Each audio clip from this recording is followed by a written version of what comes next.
নমস্কার, স্বাগত জানাচ্ছি আমাদের channel of the pitch Bangla সংবাদে। আজ আমরা পশ্চিমবঙ্গ বিধানসভার একটি অত্যন্ত ঘটনাবহুল দিন নিয়ে আলোচনা করব। আজ বিধানসভায় যেমন নতুন স্পিকার নির্বাচনের প্রক্রিয়া সম্পন্ন হয়েছে, তেমনি আরজিকর কাণ্ড নিয়ে রাজ্য সরকার নিয়েছে অত্যন্ত কঠোর কিছু প্রশাসনিক সিদ্ধান্ত। বিরোধী দলনেতার বক্তব্য থেকে শুরু করে নতুন রেল প্রকল্পের ঘোষণা। আজকের ভিডিওতে থাকছে বিধানসভার প্রতিটি গুরুত্বপূর্ণ আপডেট। পুরো বিষয়টি বুঝতে ভিডিওটি শেষ পর্যন্ত দেখুন। বিধানসভার আজকের অধিবেশনে একটি নতুন যুগের সূচনা হলো। সর্বসম্মতিক্রমে কোচবিহার দক্ষিণের বিধায়ক রথীন্দ্রনাথ বসু নতুন স্পিকার হিসাবে নির্বাচিত হয়েছেন। প্রাক্তন স্পিকার বিমান বন্দ্যোপাধ্যায় তাকে স্বাগত জানান। সবচেয়ে বড় কথা, মুখ্যমন্ত্রী শুভেন্দু অধিকারী বিধানসভায় জানিয়েছেন যে এখন থেকে অধিবেশনের সমস্ত গুরুত্বপূর্ণ আলোচনা সরাসরি সম্প্রচারিত হবে। তিনি আরও বলেন যে সংবিধান অনুযায়ী বিধানসভা বিরোধীদের কণ্ঠস্বর শোনার জায়গা, তাই সরকার ও বিরোধী দল আলোচনার ক্ষেত্রে 50-50 ভাগ গুরুত্ব বজায় রাখবে। তো আসুন দেখে নিই শুভেন্দু অধিকারী কি বলেছেন। জনগণের নজরদারিকেও সুনিশ্চিত করার ক্ষেত্রে বিভিন্ন বিতর্ক, প্রশ্নোত্তর পর্ব, বিল, বাজেট আর মেনশন ইত্যাদি সবকিছুই যাতে লাইভ সম্প্রচারিত হয় তার ব্যবস্থা গ্রহণ করা এবং এখানে বিরোধীদের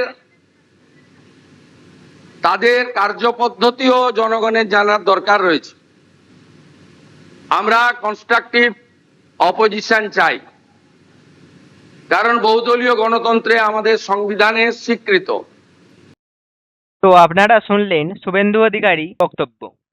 তো এদিন বিধানসভার বাইরে ও ভেতরে সবচেয়ে বেশি আলোচিত বিষয় ছিল আরজিকর কাণ্ডে পুলিশের ভূমিকা।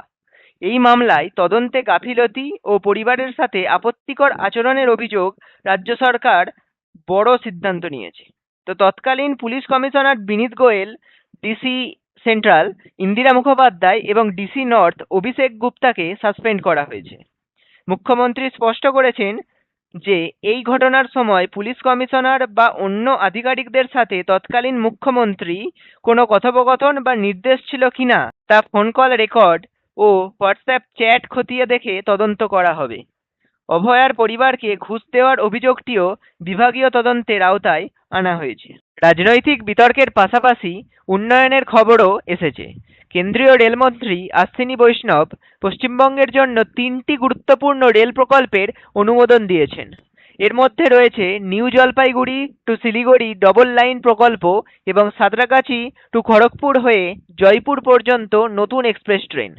এছাড়া দীর্ঘদিনের প্রতীক্ষিত চিংড়িঘাটায় মেট্রো প্রকল্পের কাজ আজ থেকেই পুনরায় শুরু হচ্ছে, যার ফলে বাইপাস এলাকায় ট্রাফিক ব্যবস্থাপনায় কিছু পরিবর্তন আনা হয়েছে। বিধানসভা আজকের দিনে আরও দুটি উল্লেখযোগ্য রাজনৈতিক খবর হলো শুভেন্দু অধিকারী এবং হুমায়ুন কবিরের সিদ্ধান্ত।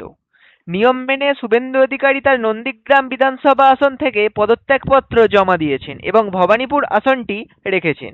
একইভাবে নওদা ও রেজিনগর উভয় কেন্দ্র থেকে জয়ী হওয়া বিধায়ক হুমায়ুন কবির রেজিনগর আসন থেকে পদত্যাগ করেছেন। এছাড়া প্রেসিডেন্সি জেলে তল্লাশি চালিয়ে প্রচুর মোবাইল ফোন উদ্ধারের ঘটনায় সিআইডি তদন্তেরও নির্দেশ দেওয়া হয়েছে।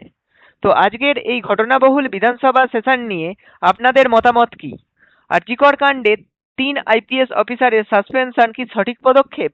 অবশ্যই কমেন্ট করে জানান। ভিডিওটি ভালো লাগলে লাইক করুন এবং রাজ্যের প্রতিটি রাজনৈতিক আপডেট সবার আগে পেতে চ্যানেলটিকে সাবস্ক্রাইব করে বেল আইকনটি টিপে রাখুন। সাথে থাকার জন্য ধন্যবাদ।